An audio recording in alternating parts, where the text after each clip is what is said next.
स्वागत है सभी का अनादि अनंतम पर। और आज से प्रारंभ करेंगे भगवद गीता के श्लोक अध्याय छठे से। और अध्याय छठा जो है ये ध्यान योग के बारे में है और इसमें बहुत सी सूक्ष्म बातें जो हैं वो श्री कृष्ण ने हम सभी के साथ साझा की है। और ये हमारा सौभाग्य है कि हम इन श्लोकों का श्रवण और पठन करेंगे। प्रारंभ करें एक प्रार्थना से। ओम श्री गणेशाय नमः, श्री गुरुभ्यो नमः, गुरुचरणारविंदाभ्यां नमः, नमो नमः श्री कृपादुकाभ्यां। श्री कृष्ण कृष्ण कृष्ण अच्युतानंत गोविंद कृष्णाय वासुदेवाय देवकी नंदनाय च नंदगोपकुमाराय गोविंदाय नमो नमः। श्री राधा कृष्णाय नमो नमः। तो ध्यान योग, योग के भाषा में ध्यान किसे कहते हैं? अगर कुल मिलाकर 24 मिनट तक हमारा मन एक ही विषय पर लगा रहे बिना हिले डुले वहाँ से हिले तो उसे ध्यान की संज्ञा दी गई है। तो इसी कॉन्टेक्स्ट में हम इन श्लोकों का पठन करते हैं और आगे समझते हैं। श्लोक पहला। श्री भगवान उवाच अनाश्रिताः कर्मफलं कार्यं कर्म करोति यः स सन्यासी च योगी च न निरग्निर्न च अक्रियाः। तो इसमें श्री भगवान कहते हैं अनाश्रिताः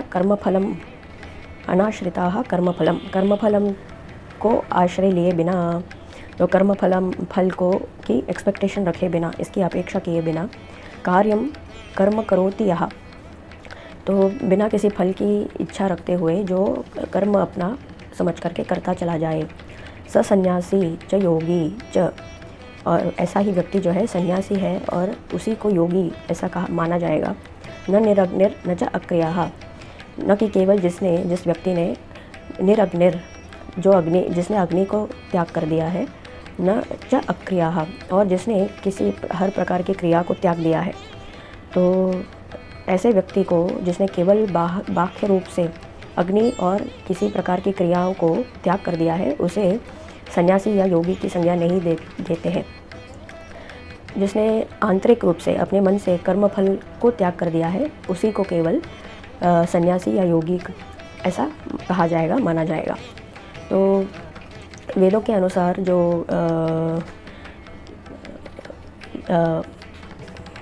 वर्णाश्रम धर्म है उसमें गृहस्थ जीवन में जो है अग्नि कार्य यानी कि हवन करना ये और इससे संबंधित और बहुत से नियम जो है अनुष्ठान ये दिए गए हैं।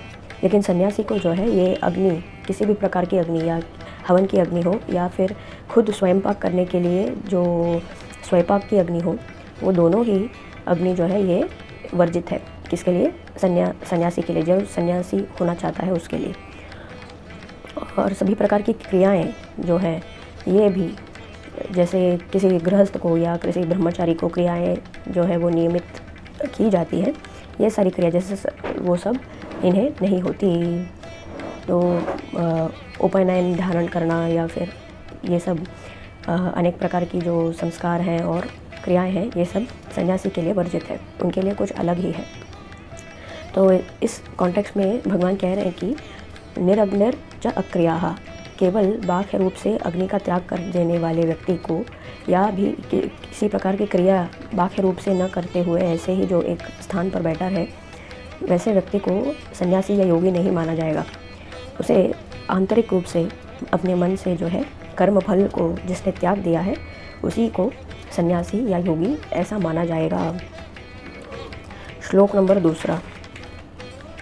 यम संन्यासम इति प्राहुर योगम तम विद्धि पांडव, न हि असंन्यस्त संकल्पो योगी भवति कश्चन।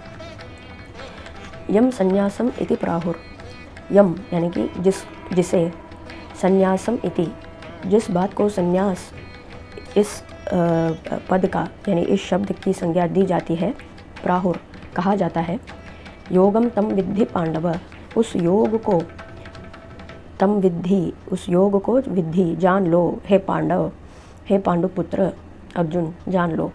न ही संन्यस्त संकल्पो योगी भवति कश्चन, नहीं असंन्यस्त,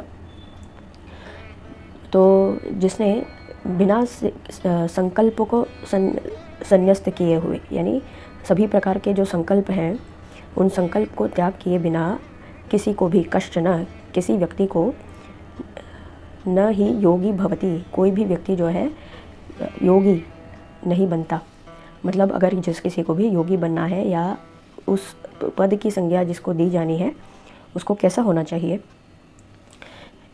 सभी प्रकार के संकल्पों को त्याग कर देना चाहिए। तो ये संकल्प क्या है? अपने मन की इच्छाओं को मन में धारण करके किसी कार्य को करना ही संकल्प माना जाता है। तो ऐसे सभी प्रकार के संकल्प को त्याग कर दिया है जिस व्यक्ति ने, उसी को योग के साधना में जुटने का जो है एलिजिबिलिटी क्राइटेरिया उसे मिलती है और उसी को योगी माना जाएगा। यम संन्यासम इति प्राहुर योगम तम विद्धि पांडव। तो ये जो संन्यास जिसे कहते हैं वो एक योग है। योग क्या है? दो अलग विषयों को जोड़ देता है जो उस शब्द का नाम है योग। योग यानी कि साथ आना, जुड़ जाना। तो जो ये जीवात्मा है और जो परमात्मा है, इन दोनों को जो विषय या जिस प्रकार के चिंतन और अभ्यास दोनों को एक साथ जोड़ दे वही योग है। तो ये योग क्या है इसको जान लो हे पांडव, ऐसा श्री कृष्ण कह रहे हैं। न ही असन्यस्त संकल्पों, सभी प्रकार के संकल्पों को बिना त्याग किए, उनका संन्यास किए बिना न ही योगी भवति कश्चन, कोई भी व्यक्ति योगी नहीं बन सकता। तो इसमें भगवान ने क्लियरली स्टेट कर दिया है, क्लियरली बता दिया है कि केवल काशाय यानी कि जो ऑरेंज कलर के कपड़े हैं उन्हें धारण करके या बाह्य रूप से अपने रूप का रूपांतर कर लेने से मात्र कोई योगी नहीं बन जाता। योगी वो होता है जो अपने मन से इस योग के साधना में जुटा रहे और सभी प्रकार की इच्छाओं से जागृत जो कर्म है, जो जिसे संकल्प ऐसा कहते हैं, उन संकल्पों के बिना जो अपना कार्य करता रहे वही उसी प्रकार के व्यक्ति को योगी माना जाएगा। वही असली योगी है। अगला श्लोक, श्लोक नंबर 3। आरुरुक्षोर मुनेर्योगम कर्म कारणमुच्यते योगारूढ़स्य तस्यैव शमः कारणमुच्यते। तो भगवान श्री कृष्ण कहते हैं आरुक्षोर मुनेर्योगम। आरुक्षोर जिसने अभी जस्ट प्रारंभ ही किया है योग की साधना करने के लिए, योग के पथ पर जिसने अपना पहला कदम रखा है, आरुक्षोर मुनेर्योगम, इस प्रकार की मुनि को क्या कहा जाता है? कर्म कारणम उच्यते। तो ये किसी सौभाग्य से ही कोई व्यक्ति जो है योग की साधना करने के लिए जुटता है, तो उसका कारण क्या है? कर्म है, अच्छे कर्म। सबसे पहले तो अपने सत्कर्म होने चाहिए, जिसमें सत्कर्म हो, पुण्य हो, उसी व्यक्ति को का मन जो है योग साधना में जाना चाहिए, ऐसी इच्छा मन में आती है और उस योग साधना में वो पहला कदम अपना रखता है। तो आरुक्षोर मुनेर योगम कर्म कारणम उच्यते। तो किस कारण से ये योग की साधना में पहला कदम रखता है? कारण ये है कि उसके कर्म अच्छे हैं, सत्कर्म अच्छे हैं। योगारूढ़स्य तस्यैव शमः कारणमुच्यते। परंतु योगारूढ़स्य, अगर इसी योग में किसी ने नैपुण्य हासिल कर लिया है तो उसका कारण क्या है? शमः कारणमुच्यते। ये शमः क्या है? शम दम, तो शमन करना। शमः का अर्थ है शमन करना। किसका शमन करना? इच्छाओं से प्रेरित होकर के कर्म करने की जो प्रवृत्ति है, उस प्रवृत्ति का शमन कर देना ही शम है। तो किसी फल के हेतु, अच्छे या बुरे, अपनी कामनाओं की पूर्ति के हेतु और इस कर्म से जुड़े हुए फल के हेतु, उसे प्राप्त करने के हेतु जो कार्य किया जाता है, ऐसे कार्य का त्याग करना, उस मन के संकल्प को त्याग करना, यही जो है शम है। तो ये शम जो है, यही कारण है कि योग की साधना में कोई नैपुण्य हासिल कर लेता है। जिसमें ये शम की शक्ति नहीं है, वो योग की साधना में भले आ जाए परंतु उसमें मास्टरी जो है, परफेक्शन जो है, वो हासिल नहीं कर सकता। तो इसमें इम्पोर्टेंस बताया भगवान ने कि मन में ये जो शम है, कंट्रोल है, वो कितना इम्पोर्टेंट है। आरुक्षोर मुनेर योगम कर्म कारणमुच्यते योगारूढ़स्य तस्यैव शमः कारणमुच्यते। श्लोक नंबर 4। यदा ही न इंद्रियार्थेषु न कर्म स्वनुष्जते सर्वसंकल्प सन्यासी योगारूढ़स्तदोच्यते। यदा ही न इंद्रियार्थेषु न कर्मसु अनुसज्जते सर्वसंकल्प सन्यासी योगारूढ़स्तदोच्यते। यदा ही, जब भी, न इंद्रियार्थेषु, इंद्रियों और इंद्रियों के अर्थ को पाने की लालसा जब जिस व्यक्ति में न रहे तब, न कर्मसु अनुसज्जते, तो इस इंद्रियों के अर्थ को पाने की चेष्टा और कर्म में लीन होने की जो प्रवृत्ति है उसको छोड़ दिया है जिसने, न अनुसज्जते, उसके लिए जो प्रेरित न हो, तब सर्वसंकल्प सन्यासी, सभी प्रकार के मन के संकल्पों से जिसने छुट्टी पा ली है, सर्वसंकल्प सन्यासी योगारूढ़स्तदोच्यते, तब ऐसा कहा जाएगा कि वो योग में आरूढ़ हो गया है या योग में एक मकाम उसने हासिल कर लिया है, एक माइलस्टोन उसने हासिल कर लिया है। यदा ही न इंद्रियार्थेषु न कर्मसु अनुसज्जते सर्वसंकल्प सन्यासी योगारूढ़स्तदोच्यते। अब आएगा श्लोक नंबर 5वां। उद्धरेत आत्मानं न आत्मानं अवसादयेत आत्मैव हि आत्मनो बंधुर आत्मैव रिपुर आत्मनः। उद्धरेत आत्मानं, तो उद्धरेत, अपने आप को खुद से ही, अपने स्वयं की प्रयास से ही उद्धार कर लेना का, इस जो प्रपंच के ये जो भवसागर है, इस भवसागर से तार कर लेने के लिए, उद्धरेत, उससे उठा करके ऊपर ले जाने के लिए, आत्मना आत्मानम, स्वयं से ही स्वयं को उद्धार कर लेना, न आत्मानम अवसादयेत, यानी कि नीचे गिरा देना, नीचे तबके में डाल देना। तो ऐसा नहीं करना चाहिए, कभी भी स्वयं अपने आत्मा को खुद से ही जिस स्थिति में है उससे नीचे नहीं गिराना चाहिए, उसे उसका उद्धार कर लेना चाहिए। आत्मैव हि आत्मनो बंधुर, तो अपने आत्मा का सबसे बड़ा बंधु कौन है? आत्मा ही है। स्वयं हम ही, हमारे बुद्धि और मन की चेष्टा से हम स्वयं अपने बंधु हो सकते हैं या स्वयं अपने रिपु यानी कि शत्रु भी हम ही बन सकते हैं। आत्मैव हि आत्मनो बंधुर आत्मैव रिपुरात्मनः, तो हमारा बंधु या हमारा शत्रु कौन है? हम स्वयं ही हैं। अगर हमने हमारे मन और बुद्धि को अपने आत्मा के उद्धार के हेतु सक्रिय कर लिया तो हम स्वयं के बंधु हो गए। या अगर हमने इस प्रपंच में जो जितने सारे इंद्रिय के अर्थ हैं, उनमें उस माया जाल में खोकर स्वयं को खो दिया है हमने, और उसी के पीछे हम भागते चले गए, तो क्या होगा? हमारे आत्मा का स्वयं अपने ही हाथों से हम पतन कर लेंगे। अभी ये समझेंगे हम एक एग्ज़ाम्पल से। तो मान लीजिए कि दो व्यक्ति हैं, तो पहला जो व्यक्ति है वो भले ही बहुत ज़्यादा कमाता नहीं है, वो मान लीजिए वो स्कूल में टीचर है, तो जितना भी उसे मिला है उस कर्म को, और जो भी कर्म मिला है उस कर्म को वो नियमित रूप से करता चला जा रहा है, और उसने बहुत कुछ ज़्यादा पाने की चेष्टा नहीं की, लेकिन ऐसा भी नहीं कि उसने किसी एक भी दिन बिना श्रम किए अपना भोजन पा लिया हो।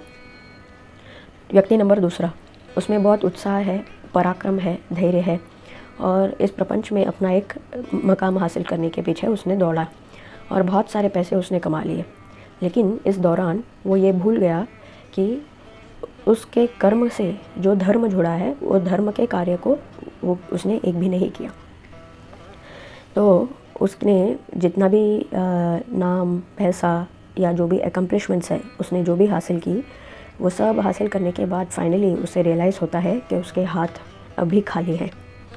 तो ज़्यादातर हमारे जीवन में ऐसे डायलेमास और ऐसा जो द्वंद्व है, ये द्वंद्व तो आता ही रहता है।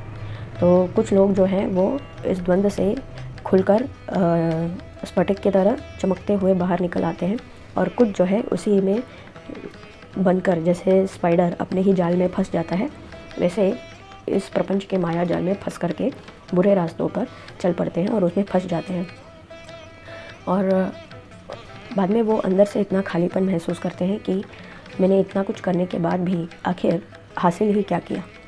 तो भगवान श्री कृष्ण हम सभी को यही बोधित करते हैं कि हम स्वयं अपनी आत्मा के बंधु बने, न कि अपने शत्रु।